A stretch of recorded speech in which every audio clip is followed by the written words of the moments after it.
The culture is absolutely... The gut ain't run the table!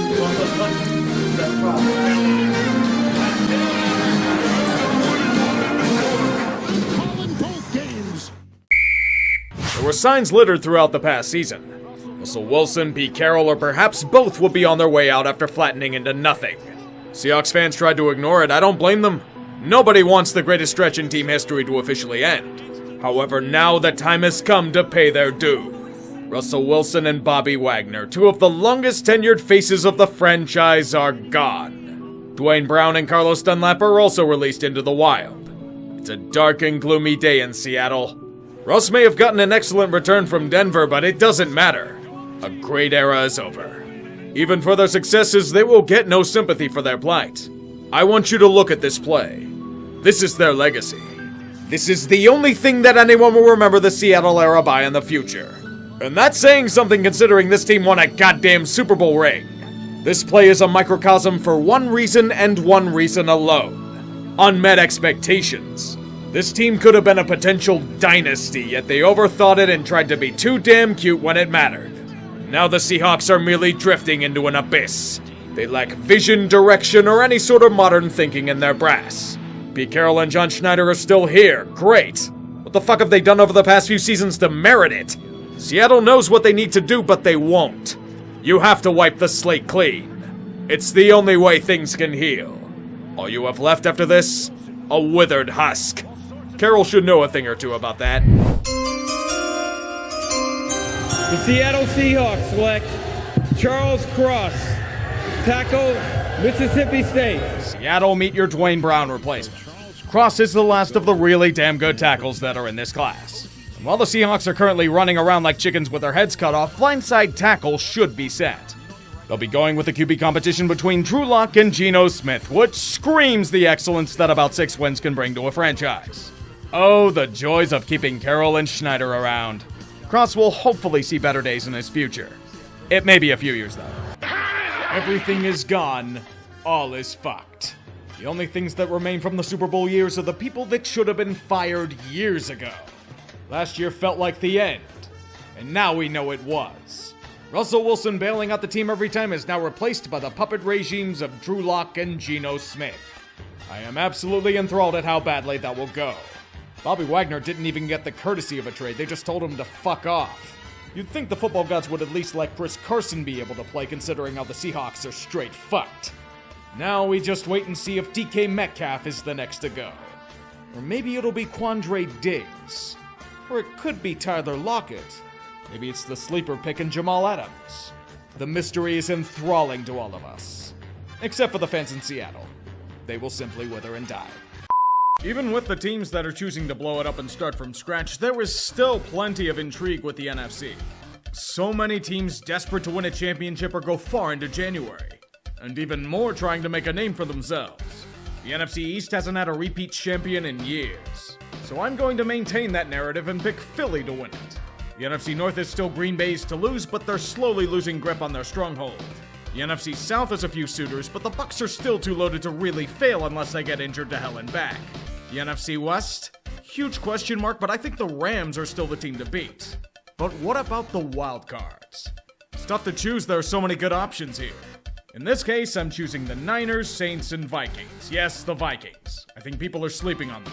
Then again, we've said this about them before, only for them to fall apart. Sorry about that, Minnesota. Chef Russ is returning to the restaurant he built from the ground up. Freshly extended to secure the Broncos at quarterback, Seattle isn't very fond of his presence. Because nothing says quality fanbase like booing the shit out of the guy that carried your franchise to relevance for years. Although for what it's worth, Geno Smith is carrying that torch well. Dude hasn't played this well since he was a goddamn Mountaineer. With a sneakily strong defense, it's enough for the Seahawks to dictate play. Literally how? Denver has Nathaniel Hackett calling plays. He of leading Aaron Rodgers to humiliating January losses. By halftime, things aren't scary yet, but we're coming to a special moment of the game. The Broncos are participating in the Get the Ball into the End Zone challenge. Here's try number 1. Now for try number 2. Dealer in high time. Number 3. On the goal line for try 4. They think they have Marshawn Lynch or something? Oh, good news, Denver. You triggered the bonus game. Give me number 5. Number 6. Fucking number 7. Now we see why the Seahawks passed the ball on the 1-yard line. Being gluttons for punishment, I have good news for you, Broncos fans. You get to do it again. Yes, a 3rd red zone series. Lucky number 8. 9th try. Holy shit, oh no, there's a false start. They gotta do it again. Go back for shot 10. Chef Russ cooking up something for number 11. Expert play caller, are you, Nathan? Seattle's doing a damn good job of making you look awful, but my friends, the best is yet to come. Get ready for the final drive. 4 minutes on the clock on their own 22 and all 3 timeouts at their disposal. Any coach worth his ass can get his team into field goal range with this. Unfortunately, people tend to forget that Nathaniel Hackett was a god-awful play caller in Jacksonville in 2018. He brought out that form here. They burn 1 minute off the clock and gain 8 yards. Brilliant stuff. All 3 timeouts and they're still butchering clock like it's the remains of Secretariat. Thank injuries for Seattle to blink first. You're trying to save your ass, Nate, but they finally get into Seahawk territory with a minute left. It's 4th down and 5. What do they end up doing? Let the clock go all the way to 20 seconds and then use a timeout. This is mind-numbing enough, but it gets better. Denver just said fuck it and tried a 64-yard field goal. Brandon McMahon has never made a kick past 60 yards in his entire career. You can't make this shit up. Denver had 2 timeouts and 20 seconds left. It's statistically more likely to gain 5 yards than it is to kick a 60-plus yarder. Nate, you have a franchise quarterback the team traded a Hall of Futures and threw hundreds of millions of dollars at. Fucking use him! I'll be remiss to say that he did use those timeouts when Seattle was trying to knee the ball. He's trying to get his opponent to disconnect to the fucking pass screen in Madden. A goddamn 13-year-old could manage that game clock better than Hackett did. Fuck, any of you watching can do the same. Dude near single-handedly cost his team the game. He made Pete Carroll look like a genius in 2022. This was an absolute masterclass of hackery. Nathaniel, you may have lost your first game, but you are the winner of something special. Lol Cow of the Week. If he keeps being this much of a fucking moron with clock management and play calling, we may have something special on our hands, folks. Broncos Nation, let's ride the short bus to practice. You didn't expect Seattle to pull off more bullshit this week, did you? They were riding a shit ton of emotion and had a Hackett handicap to aid them before. This time around, we slowly realized we all thought who we thought they were. San Francisco, being able to play on a field that wasn't a complete swamp, suffocated their longtime foe. They beat them in the air, they crushed them in the trenches, and simply lied in wait for the Seahawks to make careless errors with the ball. Smooth sailing, nothing else happened of note. I would not look into the injury news anytime soon, Niners. That quarterback has simply never existed. Your quarterback has always been Jimmy G. It will continue to be Jimmy G. Trey Lance was simply a bad dream you had. Move on to next week. You could technically call this another unofficial tank poll, but then Seattle's coaching staff would hunt me down to have a chat in the trunk of a car. They're still pretending like they can win, goddammit! To be fair, both teams are. They're trying to solidify job security, so this will be a fight for victory. This is what football's all about, baby. Touchdowns will be thrown. Great plays will be made. Drones will be flown over the field in an effort to save us from an outcome. We've reached the 4th quarter with the Falcons in the lead, but alas! They fumble away an opportunity to seal the game. If they blow another lead, no matter how small, Atlanta will never hear the end of it. The defense has to make a stop. Or a yellow flag on the field for holding will, but a chance for Seattle to steal a win is still available. Geno Smith, a lot of room to run, but he needs that first down. Throws at a crowd, and it's intercepted. Baby steps, Atlanta. You didn't blow a game. Don't overwhelm yourself, just get the small tasks out of the way. That is the only way to a full recovery. You can do it, Falcons. This game near single-handedly made team defense regress at least a century.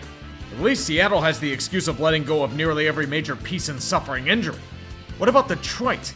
If the Lions have any semblance of a defense, they would at least have a winning record. However, Geno Smith is out here proving to us all why Ben McAdoo had faith in him all this time. Have you seen his stats? He's on fire. The Seahawks offense is cooking like they're back to the days of Chef Russ under center. You'd think the Lions would lie down and call it a day. This, however, is the beginning of the traditional Detroit cock teams. They'll sneak back into the game, roar to a shit ton of yardage and points, flash the talent that could make them something in the future. Then you remember they don't have a defense. Repeat this at least 3 more times. Was a glorified Big 12 matchup. Anything not related to team offense need not show up unless it resulted in points. This is for both sides of the coin. 93 points and 1,075 yards of offense surrendered by both teams. Seattle escapes from hell itself with a win in their flesh intact. The Lions may be 1-3, but they're a damn entertaining 1-3. One with scoregamis. Now only if Dan Campbell was any good at game planning or scheming. Who knew that a matchup between Geno Smith and Andy Dalton with a sprinkling of Taysom football would be an offensive showcase? It's overused in the modern meme world, but this was the ideal battle of mid. Fireworks flying all over the place as teams both make outstanding plays and hilarious mistakes. A true shootout where the only thing that matters at the end of the day is the almighty win. Armies and battalions move around like a hastily constructed chess set. The unforgiving elements of Mercedes-Benz Superdome keeping them at a comfortable temperature. To break the tide of war, New Orleans would need a secret weapon. That man was Taysom football. They took him out of storage and cleaned the cobwebs off of him. With his element of surprise, Taysom led the Saints with over 100 yards of rushing and big play after big play. Sadly for Seattle, DK Metcalf did not have to take a massive shit. Failure to push out a Lamar doomed them on this day. With this win, New Orleans may have just saved their season. Prettiness of wins need not apply in the battle of mid. Just win at any cost. The Arizona Cardinals are hyped as having this electric, high-flying offense that can destroy worlds. I'm still waiting for it. They are the Daikatana of the NFL. Boast about how they're going to make you its bitch, then proceed to be a buggy, unplayable mess. Hard to do much of anything when your entire running back room crashes when trying to load. This is the so-called offensive genius of Kingsbury. Ice-cold starts on offense and endless fuck-ups in key situations. Arizona still has no kicker, so they proceeded to boot away any chance at a win in the process. 4th and 4 in the second quarter, underthrow the ball to an open man. 4th and 2 at the 35, fucking chuck it deep Grossman style. 4th and 2 at the 25, get sacked in a different time zone. They gave Kyler a film study clause, but what is there to study when he's being ruined by this awful scheming? Seattle won by default as the fun kind of 8-9 franchise that lifts spirits during a rebuilding year. Meanwhile, Arizona is screwed porn star style and the head coach and GM's asses are roasting on a spit. Yeah, this team needs the cancer of Robbie Anderson on it. Next week, they'll be trading everything for a set of Texas Tech banners. It was only a matter of time before the Chargers would be unable to escape their awful coaching decisions. Perhaps in future press conferences, Brandon Staley will whimper about the analytics forcing them to get their asses kicked by Seattle in their home stadium. Analytics are a fine tool to help a team win, but so are the Seahawks themselves. John Schneider and Pete Carroll went from the chopping block to potentially having their asses saved in a month's time. Their 2022 draft class has quietly provided instant impact. The 12th man is now converting to a new religion, spreading the gospel of Tariq Woolen and K9 to the masses. Their PR campaigns will be more suffocating than the Seahawks were. Even zanier, the team no one thought would do anything is now leading the NFC West. An alleged powerhouse division being led by an alleged tank. Needs to do that when Denver's doing it for them. There's winning to be done now. Fuck your narratives, a new one is being created about Chef Russ actively holding back the franchise. Tell any fan of the NFL back in August that this was going to be the only match with both opponents over 500 in Week 8. You'd have been insta-banned from any platform or chat room you dared to speak about this on. The Giants and Seahawks had no expectations headed into the year, yet both are running with the opportunity. The G-men, this is quite literal.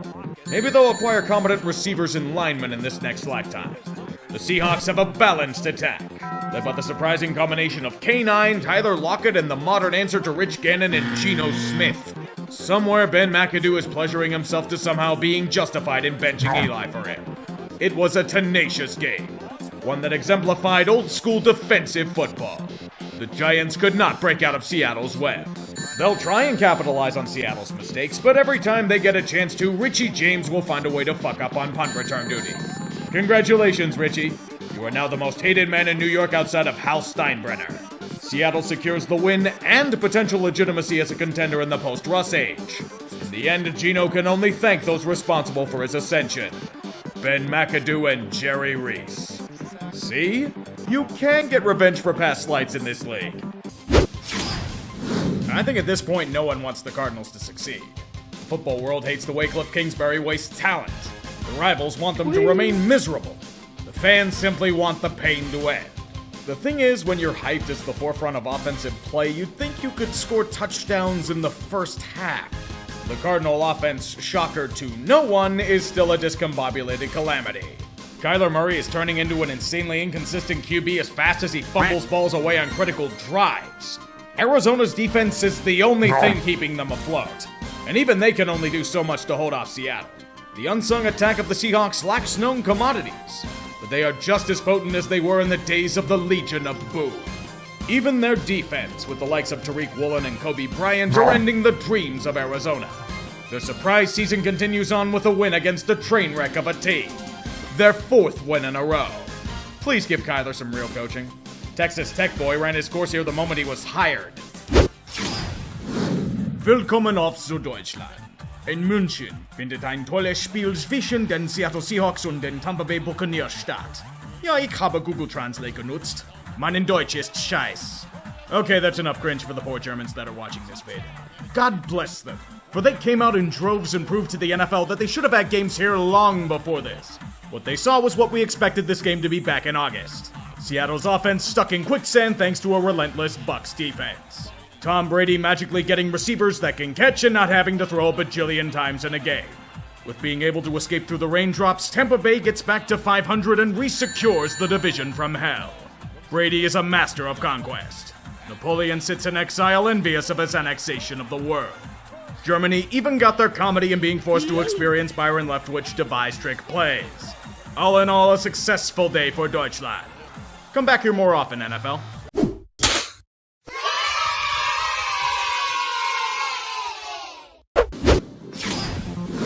Do you like unexpected offensive shootouts? Then you'll love this game. Derek Carr versus Geno Smith in a relentless assault by air and land. Seattle's been a solid team this year. Too bad it seems like they're starting to run out of gas. The defense is being assaulted by the likes of Davante Adams. The offense will do everything in its power to keep up, but Geno Smith's starting to lose the effects of the attack booster he ingested before the year. Fortunately, they are playing the Raiders, but it's still a neck-and-neck affair. Touchdowns will be delivered like blows in a boxing match. Geno botching a routine handoff to give the Raiders momentum. Las Vegas giving it right back with a turnover on downs. It's a fun game with teams you didn't expect to do much, and that's all you can ask for. There's a delivery man at the door. Did someone order more unnecessary overtime? Because it's been received. Featuring Daniel Carlson missing a rare field goal wide. Seattle unable to do anything to capitalize on their misfortune. And Josh Jacobs proving he needs to be paid. Jacobs with running room right up the middle. Jacobs is on his way. The Raiders are going to win this game. Man, that was a nice ending for the Raiders. Their 2nd straight overtime win. It'd be nice if most of us in the States were able to watch it. We got Heidi Bowl in the 21st century. I will now call this game the 60 Minutes Bowl. At least they had dogs as a feature story. Rams House! It somehow lost billions of dollars and shaken the public's faith in the club in less than a year. Where do I begin? Matthew Stafford's probably done for the year. Aaron Donald's missing the first game of his career. Everyone and their mother is being shut down, and they can't tank since Detroit has their first rounder. John Wolford is under center for this match, but Seattle can't take full advantage. It's awkwardly close. Kind of like glancing at the Habsburg family tree. The Seahawks have a lead, but it's marginal at best. Mostly due to the fact that they keep tripping over themselves with turnovers. If not that, failure to score in the red zone. If not that, whatever this interception was supposed to be. And if that's not enough, add more failure to score in the red zone. The inability to convert always leads to pain. And LA punishes their foe for such complacency. An unthinkable offensive drive. They somehow scored a touchdown with Cam Akers. The Rams have the lead. Playoffs are in the balance for the Seahawks, and a great drive is needed. Their soldiers will march on, and they will fight with everything they have, all the way to the end zone or bust. Smith waiting for the shotgun snap. The fake. Rolls right. Throws for the end zone. It is caught. DK Metcalf. Boy, that was an ugly one, wasn't it? Seattle starting to show some cracks, but their playoff hopes are very much alive with this win. Their upcoming schedule, though, seems pretty mixed. Better beat the Panthers and Rams again to have any shot. You might be laughing at the Giants, Seattle, but I think the clock's striking midnight on your time as well. It might be for Gino. I hope it's not, but just saying. In a game that looked like a gimme for the Seahawks from the start, they just struggled. The Panthers would go out to the lead early and never let it go. No matter what Seattle did, they couldn't overcome the might of this team. I get Carolina has a very underrated defense, but against Sam Darnold dinking and dunking you to death, at home in front of the 12s, I can't lie, this is brutally disappointing.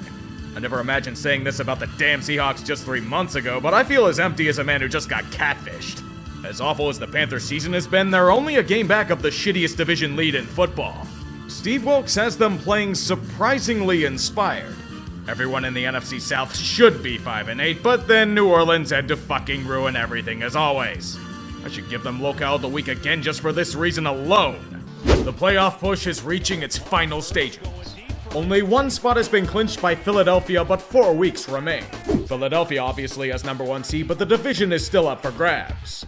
Minnesota, after an ugly loss this past week, is still 2nd seed, and the NFC North is technically secured as well. The torrid pace of the Niners has them starting to run away with the West in 3rd place right now. But the NFC South is best not discussed. Tampa Bay only has it because the division is straight up awful. Meanwhile, Dallas is sitting pretty with 10 wins and first wild card. After that, it's a mosh pit. Washington and the Giants are currently tied at 7-5-1, and Seattle struggling to maintain form with an easy schedule. Detroit's creeping up though. And don't forget the rest of the garbage in the NFC South still has a chance. The picture will become clearer as time goes on. And as we all know, there's only one rule to follow. Don't get eliminated! Somewhere in Detroit, optimism swells to levels that an entire generation hasn't seen. In honor of this momentous occasion, the San Francisco 49ers will gladly bury the Seahawks alive in a landfill outside Tacoma. They didn't pay tribute to their masters, which means that the elite Niner defense will destroy any hope that this surprise contender had left. Yeah, they're still in the hunt, but after losing 4 of 5 in increasingly crushing fashion, this Cinderella story's turning into a pumpkin fast, offering no resistance against the true hero of the night, Big Cock Brock. Another excellent performance which has San Fran's potent offense not skipping a beat. Despite the final score, it wasn't all that close. Their 7th straight win as they dance on the grave of the 12s. We've had quite a lot of teams reach playoff land this week, didn't we? It doesn't mean we're anywhere close to settling how things will shake out. Philly still holds number 1 seed, and can clinch their division with either a win or Dallas loss.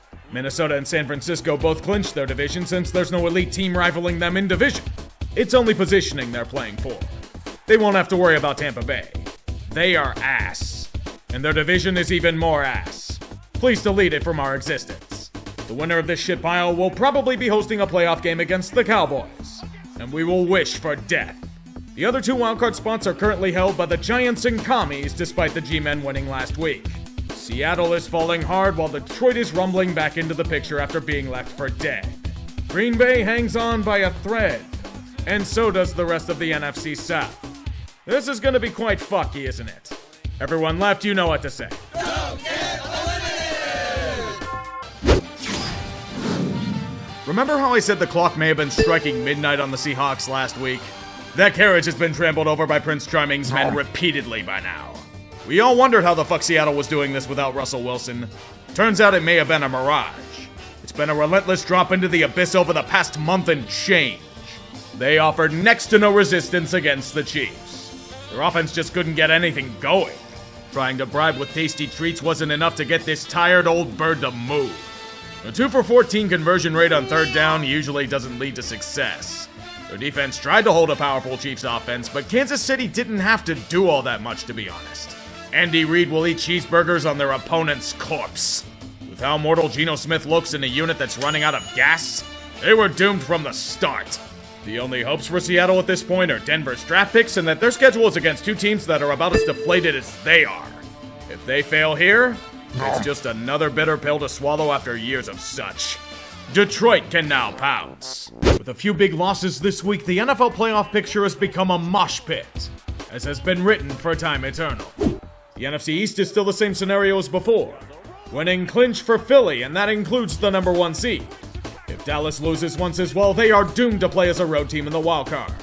The NFC South is still the division that should not exist, and Tampa Bay can seal it away with a win against the Panthers.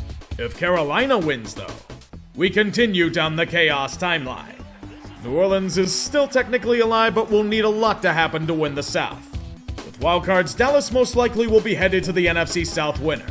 The Giants still sit comfy, a game ahead of Washington for the second spot, with the Commies taking last seat for now. With Detroit and Seattle both losing last week, Green Bay can bullshit their way to a postseason berth with a few more things happening in their favor. But they need the Lions and Seahawks to keep losing.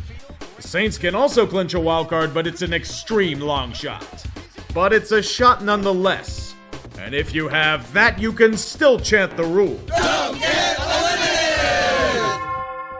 eliminated! Two teams sliding down the mountain pass. Despite both of their clocks striking midnight at the worst possible time, the good news for one of them is that they can keep their season on life support. The New York Jets and Seattle Seahawks fancied themselves as playoff contenders. Only one of them looked as such in front of the 12s. Spoiler alert, it wasn't the team that traveled to play. In a throwback to October, the Seahawks absolutely crushed anything that resembled a football team. Complete suffocation with offensive might and defensive prowess to keep their playoff hopes alive. It wasn't much a victory as it was a massacre. And their first victim is Mike motherfucking White. Only the good die young. And Mike's shot at securing a short-term starting role is all but vanished. The Jets as a whole could do nothing. And as a result, their crash back to reality is just another body to add to the pile of failed seasons. Your defense may be elite and there is promise for the future, but your punishment must be more severe. The NFC East is also somehow still up for grabs, with Philadelphia being winning clinch for the third week in a row. If Dallas wins and Philly loses next week, we all die. Every other division is locked up, but number 1 seed is still up for grabs. Philly should have it, but if they lose and San Fran wins, the Niners get it. If both of them lose and Dallas wins, we all die more. Then the 7th seed. Green Bay now controls their own destiny, God help us all. If Green Bay suffers another January home loss, Seattle would have to win to get it. If both the Packers and Seahawks lose, Detroit would slingshot back to the top. It's a lot to digest, and hard to comprehend considering situations. But we must remember, Don't get eliminated! in the hellscape that is the NFC, the 7th seed is also primed to be cannon fodder. Green Bay can overcome their own self-destruction by simply winning. Seattle can make it by taking care of their own business and some help from Detroit. The Lions still have a chance, but need a win, and Seattle lost. With that in mind, let's go to Seattle. Two old foes limping to the finish line. Seattle has been flailing around on life support for weeks. And LA is so dead that Sean McVay's debating if he even wants to keep coaching. He could always go to the broadcast booth, make shitloads of money, and become the next John Madden. Would you rather have that or deal with a rebuild and watch Baker Mayfield burn everything in sight? Or is that the Seahawks? I can't tell since both teams are trying to hand the other the win by any means necessary. At least with the Rams, they're about to fuck off for another offseason of Super Bowl celebrations. Seattle, on the other hand, is struggling just as badly as they have for the past 2 months. Come on, boys. The refs are doing everything in their power to hand you this game on a silver platter. You have a chance to sneak in as the pity seed in the playoffs, and you're doing this? Tied with the Rams? This isn't a good audition to earn a trip to Santa Clara. With their final drive, they still keep getting chance after chance by a combination of defensive indifference and ref ball. Time's winding down and Jason Myers can end it. Please do. I'm tired. The snap is down. The kick is on the way, and it is off the upright.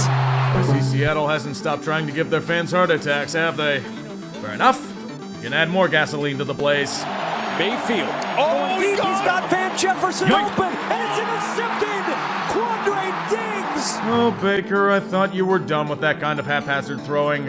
Despite setting themselves on fire repeatedly, Seattle manages to somehow move the ball without coughing it up. Good for you, you can hopefully not doink the game winner. And hope springs eternal in Seattle.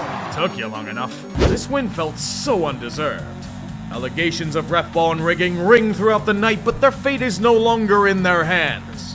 The teams at Lambeau now control their destiny. A dagger to potentially end an era. If it is, Aaron Rodgers bows out like Brett Favre did here, with an interception.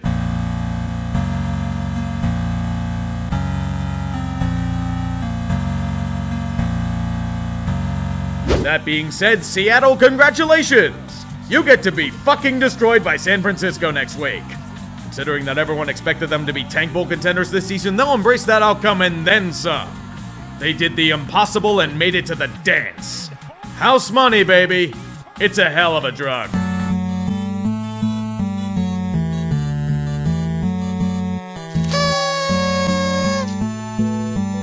And there you have one of the sloppiest NFL seasons we've seen in a long time. Depending on how you view things, it's either thanks to a revival of defense or incredibly terrible offense. I'm on the side of the latter, but when you see a collapse of anything resembling discipline and technique, it tends to be like that. But as the playoffs await, it's time to get sappy and sentimental. I consider Sportsball as a project of sorts, and it feels weird when it's over. I want to thank you for joining me for another year of this madness, and I wish you all nothing but the best. It's been 6 seasons since I started this series, and I somehow haven't lost my damn mind yet. Perhaps these playoffs will do the trick. I'll see you all for the Haters Guide. It's very rare that a team ends up getting better after trading their franchise quarterback. We laughed at Pete Carroll for believing this team was significantly better than advertised. We laughed at them for starting Geno Smith full-time. We laughed when they spat in our faces. Then they started playing. We were forced to eat shit. Pete Carroll and John Schneider have been saved from the slow cooker with an outstanding season. Geno magically turning into Rich Gannon and getting himself paid in a few months. Being blessed with what is probably the best draft class since the 2017 Saints. It's true they have fallen off hard over the past 2 months, particularly Geno. And their defense can't stop the run, but they've earned the right to get their asses kicked by San Fran. Hell, they accomplished the tanking part as well. Denver did it for them. They have a top 5 pick! House money. They all but won the goddamn Powerball. They're laughing all the way to the bank. Right after they take their licks in Santa Clara, of course. I'll give them credit for being one of the rare 7 seats that can keep up in the pity playoff invitational. For about 3 quarters. They kept up with the gun show. And not many can with San Francisco. We all wondered if we were going to laugh heartily in Santa Clara, but then... yeah. Total collapse where the entire team met the blue screen of death. Even in the face of Brock not having the prettiest game, Seattle ran out of gas and it showed. Hell of a season, though. There wasn't much to expect from this team, and they exceeded all goals and then some. Can't shit on them for what they did, even with forgetting how to play football in the 4th quarter. Seahawks, you'll be fine. Put some used chewing gum in the leaks and call it a day.